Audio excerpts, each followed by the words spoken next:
walking cane. These are the fundamentals of walking cane self-defense. I'm going to be using the Cane Masters canes just to demonstrate. This is the gold standard in a self-defense cane. It has a wider crook here.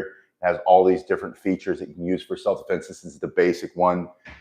These are a little bit more advanced, but you can get any kind of cane and do this kind of exercise. The first thing you're going to do, the fundamentals of self-defense cane, start with your hand in the middle of the crook, palm facing up, the long side coming out of the thumb. You're going to spin forward. And the purpose of this spinning is to put some callus on your hand. Purpose of this spinning is to develop timing and distance, spatial awareness, all things you're going to use with the fundamentals of cane self-defense. Having this ability to spin also is going to turn into a strike later. You're going to be able to stop somebody with a fast, powerful strike using your self-defense cane. So you're starting with your palm here, the long side comes out, palm is facing up, and you're cranking forward. It's just like pushing and pulling, pushing and pulling. And you do this to the side of your body first, and then you're going to bring it over and back. And the other hand's going to stay up and out of the way. As you go over and back, you're going to start to really develop spatial awareness, because when your hand's dangling in the wrong spot, you're going to hit it. So it reminds you to keep it up, keep it in that guarded protection as you're learning the fundamentals of cane self-defense. Once you've done this for a while, you put it in the other hand. And again, the long side, this is the key, the long side comes out of the thumb, the palm faces the sky. You're turning, pulling, and you're spinning the cane to warm up, get ready for effective self-defense using the fundamentals of self-defense walking cane. After you've done this for 30 seconds, bring it over and back from side to side. Keep your stomach up and in, hands up, guarding your head. Tuck your chin a little bit, breathe through the nose, out through the mouth. You can do this standing, and you can also do this seated in a chair. All these techniques work both standing and sitting. You might be confined to a chair. You might not be able to move as well. Whether you have an injury, maybe you're a senior, you've always had limitations. Just those are the realities. If those are your realities, you can still use this cane for self-defense. Now, from this position, we're going to go immediately into a pulling motion, because I want you to stick it between his legs for self-defense. Or if he's reaching, maybe with a weapon, like a knife, or he's trying to punch you, grab you, choke you, he's trying to hit you, push you back, you're going to smash that hand up and out of the way. Maybe you catch him under his chin. Maybe as he steps in, you catch him between his legs. And then you're going to turn your palm facing the sky, and you're going to bring it down, up like a slap on the top of his head for self-defense. So from here, you're going to practice 1 and 2. And I want you to always switch feet and practice the other side. 1, 2. When you're learning the fundamentals of cane self-defense, you have to do the same motion in practice over and over again, trying to visualize in your head how you would defend yourself if you had to. You ask yourself, what can I remove or destroy? Can you remove his ability to be awake? Knock him out. Can you remove his ability to see you or to breathe temporarily or permanently? Maybe you smash him through his nose and the blood's coming out and the snot's coming out. He can't catch his breath, and then you get out of there. Maybe you remove his ability to punch you or choke you or stab you with that knife by breaking that arm, and then you bring it down onto his clavicle, detaching his shoulder from his body a little bit so that he can't continue to grab. These are questions for self-defense that you ask yourself when you're learning the fundamentals of cane self-defense. As you practice, picture between the legs, top of the head. Picture smashing the hand, top of the head. Picture hit him in the chin and then break his clavicle on the side. Picture he's grabbing hold of somebody. He's over here in the side, and you hit his arm and knock him off of that person, and then knock him out for self-defense. But try to visualize or picture that. These ideas of self-defense come from Tim Larkin's book, When Violence is the Answer, and I put that link in the description so you can take that book, When Violence is the Answer, those principles of self-defense, and use them with your self-defense walking cane. When you're learning the fundamentals of self-defense walking cane, applying the principles of self-defense in a general way will make you way more effective than just learning the techniques. The second thing I want you to do with the other hand up is bring it over and back, just like a windshield wiper. From here, swing it and swing it back. When you practice it over and over again, just a little bit, 2 to 3 minutes a day, you'll get stronger, faster, more powerful strikes for self-defense. And again, you ask yourself the question, what can you remove or destroy? Maybe you bring it up and crack him across the side of his head. Maybe you bring it into his neck, hitting that process of nerves. They're going to flush the blood out of his brain. He's going to fall to the ground like a sack of cow dung that he is. Maybe you bring it into, well, he's attacking you, right? This is for self-defense. Maybe bring it into that upper arm, shattering the bone, or into that elbow as he's coming in to try to hit you, into that hand. Maybe he does have that blade in his hand and he's coming at you this way, and you smash that out of his hand, and then you bring it back across the side of his face for self-defense.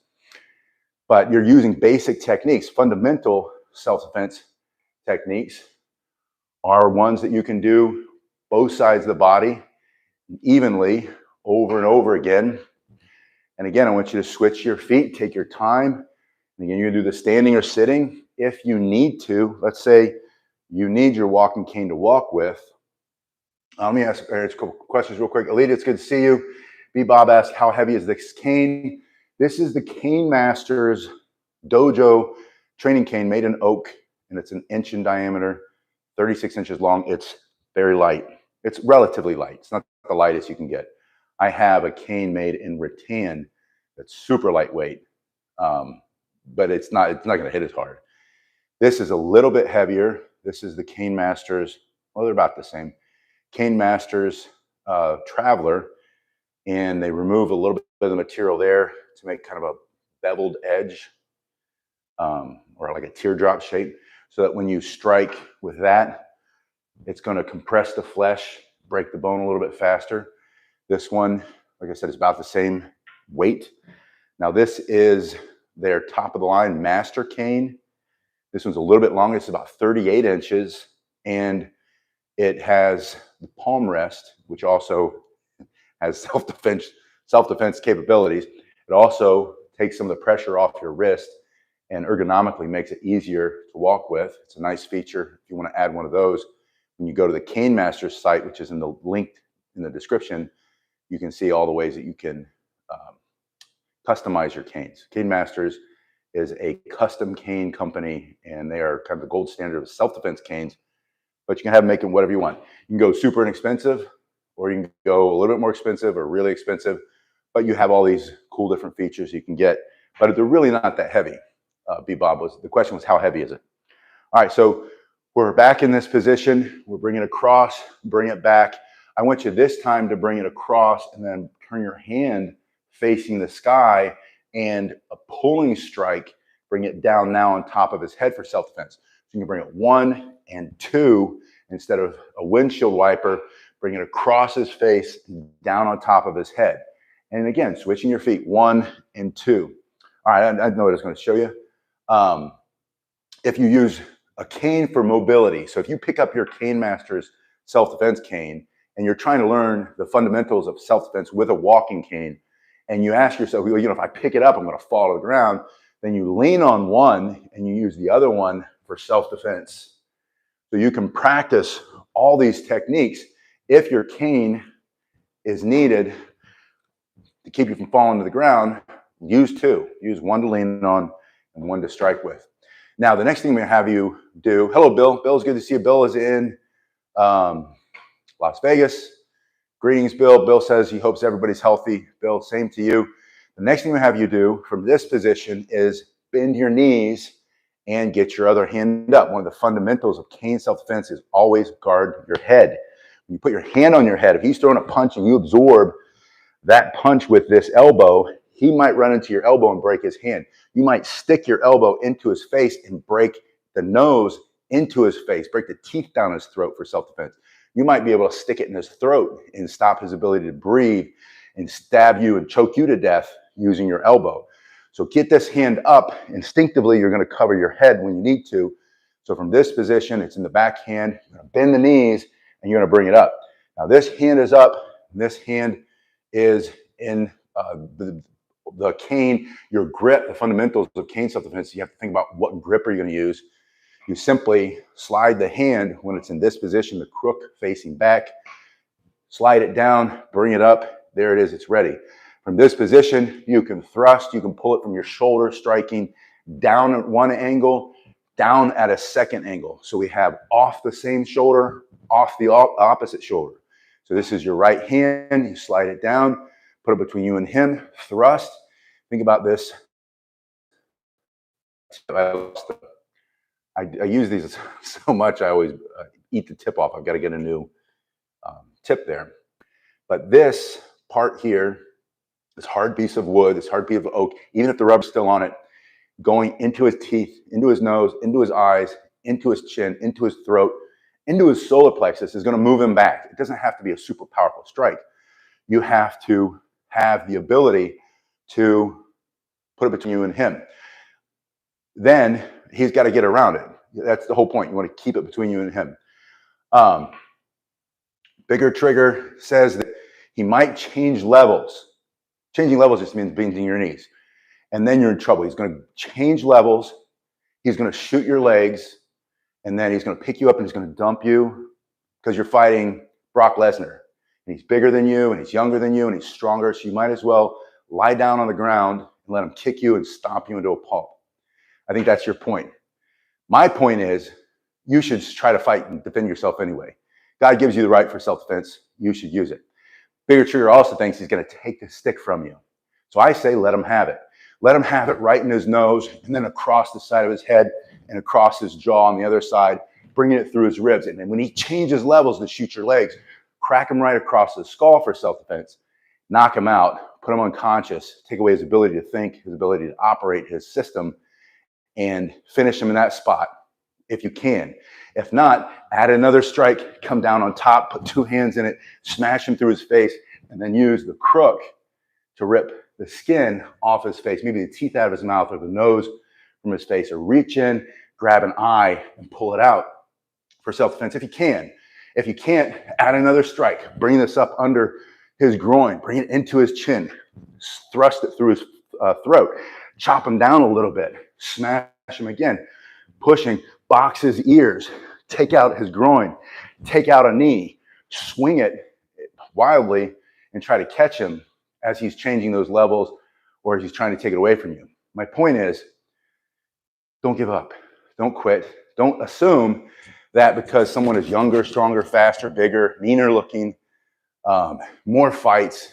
And this isn't for street fights, right? This is not, I'm going to walk down the street, I'm going to run into the Brazilian, the BJJ blue belt, or Brock Lesnar, or Jocko Willink, or SEAL Team 6, and I'm going to pick up my cane and challenge them to a fight. I'm not an idiot. I know you're not an idiot. What I'm talking about is you might be a senior citizen. You might be a wounded warrior. You might be a person who's born with challenges, mobility challenges. You're not as strong. You might have aged. You might have a lot of injuries. You may have been in a car accident, motorcycle accident. You may have lost a limb. You may have lost the ability to use a limb. And you still want to live a full, rich life and not be terrified every time you leave the house because you're afraid of some punk or thug or some criminally insane person or some person who is part of an organized group or a group that have been empowered and emboldened by society to take things that don't belong to them, like your freedom, your dignity, your life, and you're not going to give it to them. And instead of nothing, better than nothing, you have a walking cane, which is why you need to learn the fundamentals of self-defense using a walking cane, if that's the self-defense tool you choose. Now, I carry several self-defense tools. Obviously, I have one of these on me at all times, unless I go into the train or the plane, or I go through the metal detector at the courthouse, or we're going to a big concert next weekend. I know for a fact they're going to have magnetometers there. I'm not bringing any of my self-defense tools that I normally would bring. Instead, if I wanted to, I could bring my pocket stick, bring a little flashlight. I have all these tools for non-permissive environments. And this, in my opinion, is the number one tool. The fundamentals of self-defense cane help you understand that you don't always have these other options. And instead of just giving up and thinking of all the reasons why you might lose your stick, why he might beat you up, think one reason why you might be able to defend yourself, because you've trained, because you know the basics of the cane, the fundamentals. You bend the knees, you bring it up, you start with a thrust, and then you've practiced these techniques over and over until they become part of your body, so that your opposite foot forward, your hand immediately comes up into a protected position, ready to put the helmet on if you need to, absorb the blow, stick the elbow in his face, slide the hand down your cane, bring it up, thrust, come off the first shoulder, back shoulder, horizontal, horizontal, vertical, put two hands on it, step in and thrust. And then make that your daily practice. From here, practice 2 or 3 of these basic striking combinations per day for a couple minutes each. Put maybe 5 to 10 minutes into it. And then within a very short period of time, because you've done a little bit every single day, that compounds. Every week you're a little bit better than you were the week before.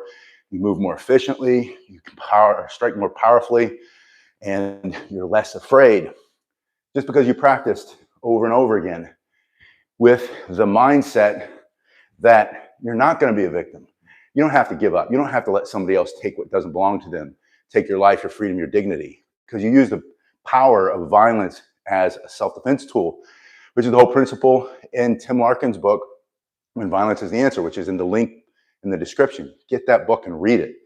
And you'll see that he can be big, strong, faster. He can know how to do level changes. He can know how to shoot all day long. He might be a super gold belt in Brazilian Jiu-Jitsu, and he taught the Gracies himself.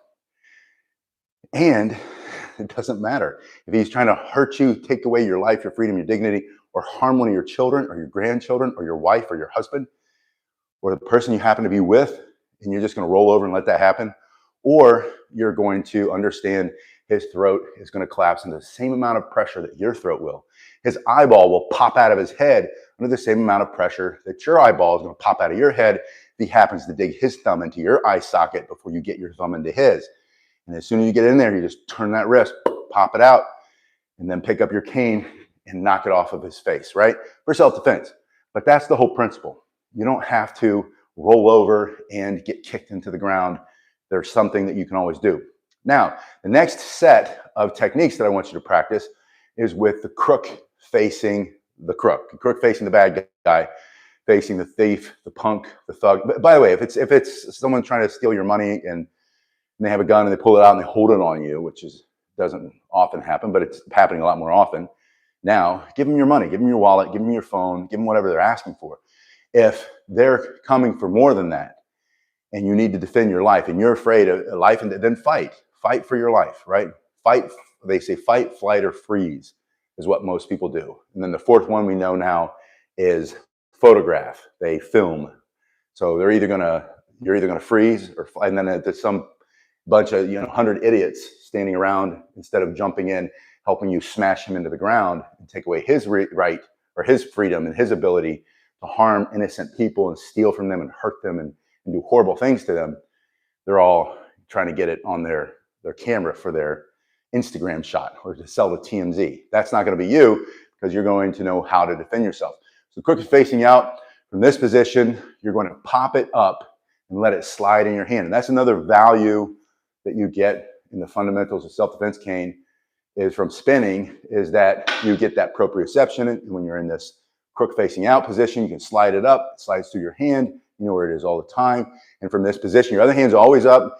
Give a command, get out of my face, back up. I will defend myself. When you don't have a choice, you can always put your helmet on, stick that into his face, intercept his punch, intercept his, even if he's slashing, it's better to get slashed on the outside than the inside. And then with the other hand, thrust, just like a jabbing punch right to his face. Or in this case, it would be a cross punch, right? Or a reverse punch if you're a martial artist.